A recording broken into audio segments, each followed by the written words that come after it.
사랑하는 성도 여러분, 여러분들에게 제가 질문 한 가지를 드리겠습니다. 참 어려운 질문인데요. 인생이란 무엇인가? 아마 좀 이런 나이로는요, 예를 들어 사춘기 때 이 질문을 아마 스스로 던져보신 분도 계실 테고요. 보통 뭐 젊을 때 20살, 또 30살, 물론 지금도 인생이란 무엇인가에 대해서 아마 질문을 하실 수도 있습니다. 사랑하는 성도 여러분, 혹시 여러분들은 인생의 답을 찾으셨습니까? 인생이 무엇입니까? 철학자 아리스토텔레스는 인생이란 오늘 내가 죽어도 세상은 바뀌지 않는다. 하지만 내가 살아있는 한 세상은 바뀐다라고 아주 심오한 철학적인 말을 했어요. 이 말을 제가 곰곰이 생각해 보니까 이런 의미가 있더라고요. 죽으면 끝이라는 거예요. 오늘 내가 죽어도 세상은 바뀌지 않는다. 즉, 죽고 난 다음에는 세상이 바뀌는지 안 바뀌는지 모른다는 거예요. 그러니까 죽으면 끝이라는 거예요. 세상을 바꿀 수 있는 그 원죄는 나에게 있고 바뀌는 세상의 한 일원으로 살아가는 것이 바로 인생이다라고 저는 그렇게 해석했습니다. 독일의 소설가 토마스 만은요, 인생이란 사람의 죽음은 죽은 사람보다 산 사람의 문제다. 예, 아주 짧은 단어로 구성된 문장인데요. 아리스토텔레스와의 의미가 좀 같다고 생각돼요. 비슷한 말이에요. 그러니까 사람의 그 죽음은 죽은 사람은 산 사람의 문제다. 그러니까 죽고 난 다음에는 의미가 없다는 거예요. 그러니까 살아있는 사람들의 문제다. 인생은. 예, 그런 의미가 되겠습니다. 그리고 인생의 그 가치에 대해서 표현하신 분들도 있어요. 프랑스의 소설가 프랑스와 모리아크는 이런 말을 했습니다. 인생이란 우리가 노력한 만큼 가치가 있는 것이 인생이다. 그러니까 인생의 가치가 자신의 노력만큼 얻어진다라는 그러한 의미가 되겠죠. 독일의 소설가 장 파울은 인생이란 한 권의 책과 같다. 어리석은 이는 그것을 마구마구 넘겨버리지만 현명한 이는 열심히 읽는다. 인생은 단 한 번만 읽을 수 있다는 것을 알기 때문이다 라고 말을 했습니다. 어떤 말입니까? 인생을 한 권의 책으로 비유한 거죠. 책의 가치를 아는 사람은 꼼꼼히 읽지만 책의 가치를 모르는 사람은 그저 그렇게 넘겨버리듯 인생도 열심히 사는 만큼 의미 있게 살 수 있다라는 그런 의미 아니겠어요? 오래전에 돌아가신 그 한국에 그 유명한 스님이 계셨어요. 여러분 다 아시겠지만 그 성철 스님이라는 분이 계셨는데 한국에서는 존경받는 분이셨어요. 그래서 이제 그분께서 돌아가시기 전에 많은 사람들이 그 평생을 수도하시고 평생을 진리를 탐구하신 성철 스님께서 돌아가시기 전에 뭐라고 말씀하실까 그 말씀을 늘 기다리고 있었어요. 그 성철 스님께서 한참을 침묵을 하시다가 돌아가시기 전에 이런 말씀을 남기셨습니다. 산은 산이요 물은 물이로다. 다들 한 번씩 들어보셨죠? 사실 이 말은요, 성철 스님의 말이 아니고 송나라 때 선승이었던 청원 유신 선사의 말을 이 성철 스님께서 인용하신 거예요. 그러니까 이 말의 의미가 뭡니까? 그러니까 산은 산이고 물은 물이고 이 물질은 그냥 이 물질 그대로 하는 거예요. 그러니까 존재의 본질을 깨닫고 의미를 부여해야 된다는 거죠. 그러니까 본질의 불변성을 말씀하신 거예요. 인생에 관해 세상은 나 중심에서 죽음과 삶을 이야기합니다. 세상에서는요, 이 인생을 죽음을 기준으로 나를 중심으로 죽음과 삶을 이야기합니다. 그러니까 죽음 이후에는 없고 살아있는 동안에 나를 위해서 가치 있게 살라는 거죠. 죽으면 모든 것이 끝나는 것이고 살아있을 때 본질을 깨닫고 살아가는 것이 바로 인생이다라는 것입니다. 그럼 예수님은 인생에 대해서 뭐라고 말씀하셨을까요? 누가복음 12장 15절에 예수님이 이렇게 말씀하십니다. 그들에게 이르시되 삼가 모든 탐심, 욕심을 물리치라 사람의 생명이 그 소유의 넉넉한 데 있지 아니하다 그랬습니다. 마태복음 6장 19절에서 21절에 예수님 또 이런 말씀하셨어요. 너희를 위하여 보물을 땅에 쌓아두지 말라. 거기는 좀과 동록이 해하며 도둑이 구멍을 뚫고 도둑질하느니라. 그러니까 이 땅의 삶보다도 이후의 삶이 분명히 있다는 거죠. 20절 말씀에 오직 너희를 위하여 보물을 하늘에 쌓아두라. 거기는 좀이나 동록이 해하지 못하며 도둑이 구멍을 뚫지도 못하고 도둑질도 못하느니라. 내 보물이 있는 곳에 그곳에 너의 마음도 있느니라. 조금 전에 많은 철학자가 이야기했던 것들과 좀 사뭇 다르죠. 의미상으로는 정반대입니다. 세상적인 철학은요, 죽기 전에 이 땅에서 자기 중심으로 가치 있고 열심히 살라는 거예요. 그러니까 좋은 것 먹고 인생을 좀 즐겁게 살라는 거예요. 왜? 죽으면 끝이니까. 그런데 예수님은 반대로 이야기하셨어요. 이 땅의 것에 너무 연연해 하지 말라는 거예요. 왜 그러냐면 죽음 이후에 천국이 있기 때문에. 죽음 이후에 그때는요, 인생이 아니라 영생이 있습니다. 예수님은 인생의 가치는 물질이 아닌 영혼에 있다고 말씀하십니다. 그리고 예수님은 인생이 단순히 이 땅에서 끝나는 것이 아니라 영원한 생명을 준비하는 과정임을 말씀해 주셨어요. 요한복음 11장 25절, 26절 말씀하십니다. 예수께서 이르시되 나는 부활이요 생명이니 나를 믿는 자는 죽어도 살겠고 무릇 살아서 나를 믿는 자는 영원히 죽지 아니하리니 그것을 내가 믿느냐라고 말씀해 주셨어요. 요한복음 3장 16절, 우리 너무 잘 아는 말씀이죠. 하나님이 세상을 이처럼 사랑하사 독생자를 주셨으니 이는 그를 믿는 자마다 멸망하지 않고 영생을 얻게 하려 하심이라. 영생을 얻게 하려 하심이라. 이처럼 인생에 관해 세상의 관점과 예수님의 관점에는 큰 차이가 있습니다. 왜냐하면 세상은 인간 중심이고 예수님은 하나님 중심이기 때문에 그렇습니다. 인간은 죽음으로 인생이 끝이 나지만 하나님 안에서의 죽음은 인생이 영생의 한 연결점과 같다는 것을 우리는 알 수 있습니다. 즉, 예수님이 말씀하시는 저와 여러분의 인생은 너무너무 소중하고 가치가 있고 무엇보다 하나님의 목적으로 태어난 인생이라는 것입니다. 그래서 예수님은 예수님 당신의 목숨으로 우리의 인생을 살리셨습니다. 할렐루야. 그것이 바로 우리 이 인생입니다. 얼마나 우리가 가지고 있는 이 생명과 이 인생이 가치가 있는지 예수님의 목숨과 바꾸신 것이 바로 우리의 인생이라는 것입니다. 우리가 예전에 참 많이 불렀던 찬양 있잖아요. 당신은 사랑받기 위해 태어난 사람. 당신의 삶 속에서 그 사랑을 받고 있지요. 태초부터 시작된 하나님의 사랑은 우리의 이 만남을 통해 열매를 맺고 당신이 이 세상에 존재함으로 인해 우리에게 얼마나 큰 기쁨이 되는지, 당신은 사랑받기 위해 태어난 사람, 지금도 그 사랑을 받고 있지요. 할렐루야. 아멘. 사랑하는 성도 여러분, 우리 인생은 분명한 목적이 있습니다. 나의 목적도 있고 하나님의 목적도 있습니다. 바라옵기는 예수님 안에서 우리의 목적과 하나님 목적이 하나가 되기를 소망합니다. 정확히 말씀드리면 하나님의 완전한 목적을 알아가는 우리의 믿음이 되기를 바라는 것입니다. 죽음으로 끝나는 인생의 목적이 아닌 영생의 소망을 가진 진정 가치 있는 목적을 향해 함께 달려나가기를 소망하는 것입니다.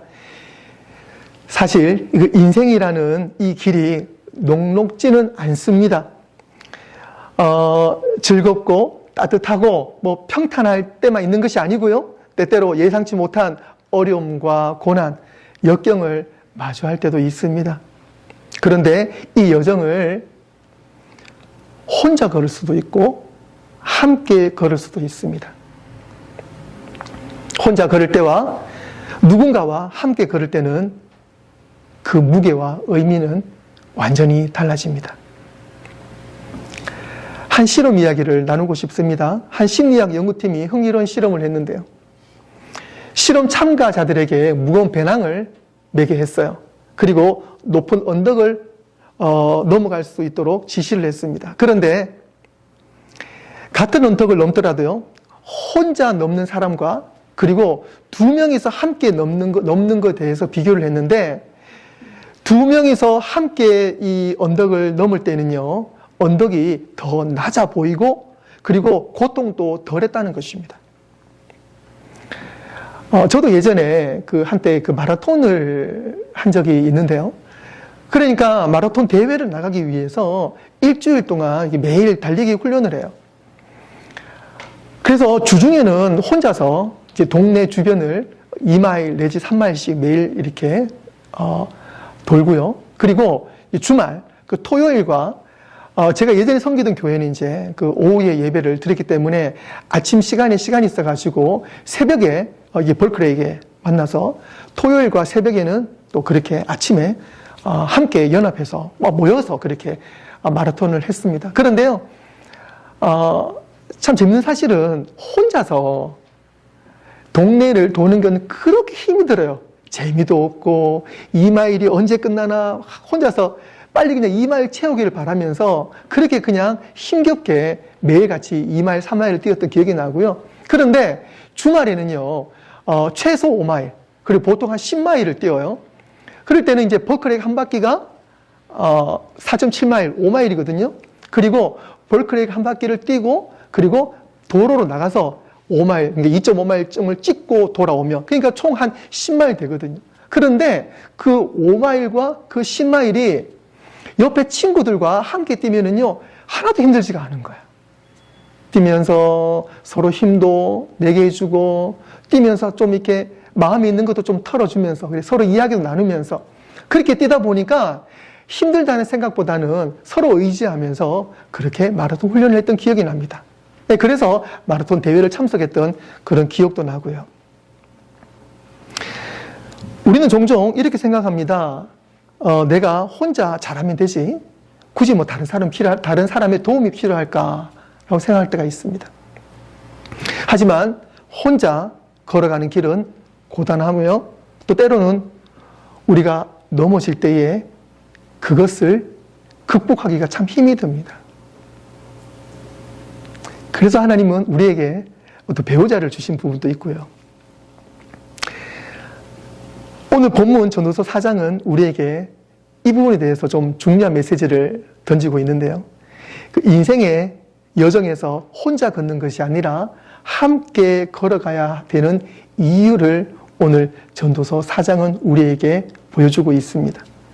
그리고 그 여정 속에서 하나님 주시는 그 목적을 깨닫게 하시고, 그리고 함께 할 때에 얼마나 귀하고 훌륭한 열매를 맺게 하시며, 또 우리가 함께 갈 때에 어떤 변화가 일어나는지에 대해서 우리는 함께 할 때만 느낄 수 있는 것을 하나님께서 오늘 말씀을 통해서 우리에게 증가하고 있는 것입니다.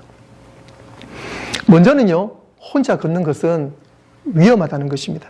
전도서 4장 10절 말씀 한 번 더 보실까요? 혹시 그들이 넘어지면 하나가 그 동물을 붙들어 일으키려니와 홀로 있어 넘어지고 붙들어 일으킬 자가 없는 자에게는 화가 있으리라. 그러니까 혼자서 넘어지게 되면은요, 화가 있다는 이 말은요, 힘들다는 거죠. 상당히 어렵고 고통스럽다는 겁니다. 우리는 모두 넘어질 때가 있습니다. 인생은 넘어짐의 연속입니다. 또 실패할 때도 있고요, 그리고 낙심할 때도 있습니다. 그런데 넘어지면 혼자 일어나야 할 때도 있지만 분명한 사실은요, 혼자 일어나지 못할 때도 있다는 것입니다. 그리고 내가 아니더라도 우리 옆 사람이 넘어졌을 때에 나의 도움이 필요할 때도 있습니다. 그래서 우리는 혼자서 한다는 것이 이토록 어렵습니다. 우리가 흔히 쓰는 단어 중에 팀워크라고 있습니다. 이 팀워크 사전적인 의미로는요, 팀 구성원들이 공동의 목표를 달성하기 위해서 협력하고 양보하는 것이라 그랬습니다. 우리가 팀워크를 하게 되면 어떤 이점이 있습니까? 팀워크를 통해서 협업을 하게 되고요, 그 협업을 하면서 시너지가 생기게 됩니다. 그리고 팀워크를 통해서 문제가 더 빨리 해결이 되고요, 팀워크를 통해서 구성원들이 성취감을 얻게 되고 또 그 목적에 대한 자부심을 가질 수 있습니다. 그리고 팀워크를 통해서 내가 경험하지 못한 것을 상대를 통해서 간접적으로 또 경험하게 됩니다. 우리 신앙도 마찬가지입니다. 혼자 신앙생활을 하면 시험에 들고 어려움이 닥칠 때에 도움을 받을 수가 없죠. 하나님께서는 우리를 혼자 살도록 창조하지 않으셨어요? 창세기 2장 18절 말씀에 사람이 혼자 사는 것이 좋지 않다 그랬습니다. 한 마을에 오래된 나무가 있었습니다. 이 나무는요, 아주 튼튼한 나무예요. 그런데 그 튼튼한 나무가 그 동네에 한 그루 있었습니다. 한날은 강한 바람이 불었어요. 강한 바람이 불어서 모든 집들이 막 부서지기 시작하는 거예요. 그리고 그 튼튼한 나무는 어떻게 되겠습니까? 그 튼튼한 나무도 뿌리채 쓰러졌습니다. 그런데 그 동네 옆에 숲이 있었어요. 동네 옆에 숲이 있는데 그 숲에는요, 이처럼 튼튼한 나무는 아니지만 그거보다 작은 나무들이 여러 그루가 함께 심어져 있습니다. 동일한 바람이 그 숲으로 불었습니다. 어떻게 됐을까요? 숲에 있는 나무는 한 그루도 쓰러지지 않았습니다. 우리도 마찬가지입니다. 혼자 신앙생활을 하면 바람이 불 때 쉽게 쓰러질 수 있습니다. 하지만 우리가 공동체 안에서 함께 서로 붙들어 준다면 우리는 정말 예수님 안에서 큰 일들을 해낼 줄로 믿습니다. 하나님께서 올해 우리 한빛교회에 그런 합력하여 선을 이루고 우리 교회 공동체를 통해서 우리가 한 목적을 향해 달려갈 때에 하나님은 우리에게 큰 은혜와 능력을 허락해 주실 줄로 믿습니다. 아무리 강한 세찬 바람이 불어도 나 혼자 신앙생활 하는 것이 아니라 우리 한빛교회, 우리 교회 공동체를 통해서 그 세찬 바람을 이겨내고 하나님의 목적을 이루는 교회가 될 줄로 믿습니다. 두 번째로는요, 함께 할 때 우리는 좋은 열매를 맺을 수가 있다는 것입니다. 9절 말씀에 두 사람이 한 사람보다 나음은 그들이 수고함으로 좋은 상을 얻을 것임이라. 같은 일을 하더라도 혼자 할 때와 함께 할 때 결과는 분명히 다릅니다. 성경에서도 예수님께서 제자들을 보내실 때 항상 둘씩 보내셨어요. 왜냐하면 혼자가 아니라 둘이 함께 할 때에 그 사역을 더 성공적으로 이룰 수 있는 것을 예수님 아셨어요. 그래서 우리는 결혼을 하게 되잖아요. 부부가 하나입니다. 그리고 함께 그 일들을 해나가야 돼요. 마가복음 6장 7절 말씀에 12제자를 부르사 둘씩 보내시며 더러운 귀신을 제어하는 권능을 주시고, 하나님께서는요 둘씩 짝을 지어가시고 거기에 권능을 주세요. 그래서 우리 가정이 얼마나 파워풀하고 우리 부부가 얼마나 파워풀한지 모릅니다. 그래서 여기서 한 가지 제가 정말 핵심적인, 정말 너무너무 좋은 답을 하나 드리면은요, 부부가 함께 기도하잖아요. 어떤 일이 벌어지겠습니까? 그 부부가 함께 기도할 때는 하나님이 그 가운데에 권능과 은혜와 능력을 허락해 주시는 사실입니다. 그래서 만약에 부부가 같이 기도를 많이 하면 할수록 우리는 그만큼 하나님의 권능과 능력의 삶을 살 수가 있는 것입니다. 그렇다면 기도를 해야 될까요? 기도를 하지 않아야 될까요? 기도해야 됩니다. 가정에서 부부에게 이런 능력이 있는데 우리 교회 공동체가 함께 모여서 함께 말씀 안에서 함께 협력하고 함께 기도하고 함께 하나님의 목적을 이루어 나갈 때에 우리 교회는 얼마나 큰 능력이 임하겠습니까? 한국 전통 그 농경 문화 중에 품앗이라고 있습니다. 같은 의미로 두레라고 있잖아요. 힘든 일을 서로 거들어 서로에게 품이 되어준다, 이 말이에요. 그러니까 예를 들어 이런, 아시죠? 예를 들어 김 집사님이 이번 주 수요일 날 이사를 하신다. 그러면 우리 교인들이 다 같이 수요일 날 가서 이사 좀 도와주는 거예요. 그러면은 혼자서 한 가정에서 이삿짐 옮길 걸 다 같이 가게 되면은요, 몇 시간이면 끝나버리잖아요. 그리고 또 예를 들어 뭐 박 집사님이 이사하신다. 그러면 또 다 같이 우르르 가가지고 함께 일하는 거고요. 이것이 바로 품앗이고 두레 아니겠습니까? 우리 교회도 함께 할 때 하나님께서 우리의 모든 수고 위에, 노력 위에 하나님은 큰 상을 허락해 주실 줄로 믿습니다. 건강한 공동체는 목적을 향해서 함께 도와주고 섬길 때에 진정한 가치와 소중한 결과를 얻게 된다는 사실입니다. 마지막 세 번째로, 공동체 안에서 우리는 분명한 하나님의 목적을 발견하게 됩니다. 우리 공동체 안에서 분명한 하나님의 목적을 발견하게 됩니다. 10절 말씀에 혹시 그들이 넘어지면 하나가 그 동물을 붙들어 일으키려니와. 제가 이 말씀을 요점 뒀어요. 밑줄 보이시죠? 붙들어 일으키려니와. Lift up his companion. 그러니까 우리는요, 함께 있는 목적이 뭐냐면 함께 있으면서 내가 이 사람을 일으켜 준다는 거예요. 그리고 이 사람이 일으켜져야지 우리가 함께 힘을 합쳐서 하나님이 우리 주시는 그 목적을 향해서 달려나갈 수 있다는 것입니다. 세상은 정반대죠. 세상은 내가 당신을 이겨야지 내가 이 다음 곳을 갈 수 있다 그럽니다. 서로 경쟁사회예요.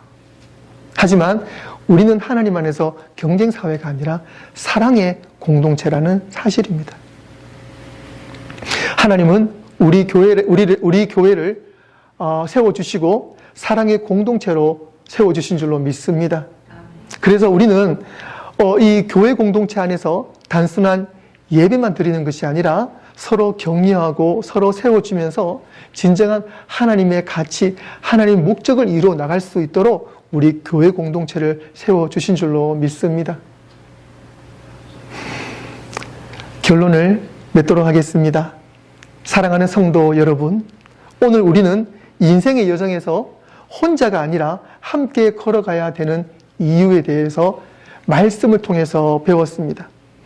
혼자 걸어갈 때는 힘이 들고 위험하고 어렵지만 함께 갈 때는 그 모든 어려움을 이겨낼 수 있습니다. 그리고 우리가 함께 할 때는 하나님께서 허락해 주시는 훌륭한 열매를 맺을 수가 있습니다. 그리고 우리가 함께 갈 때는 우리 공동체 안에서 하나님의 귀한 목적을 발견할 수가 있습니다. 여러분은 지금 어떤 삶을 살고 계십니까?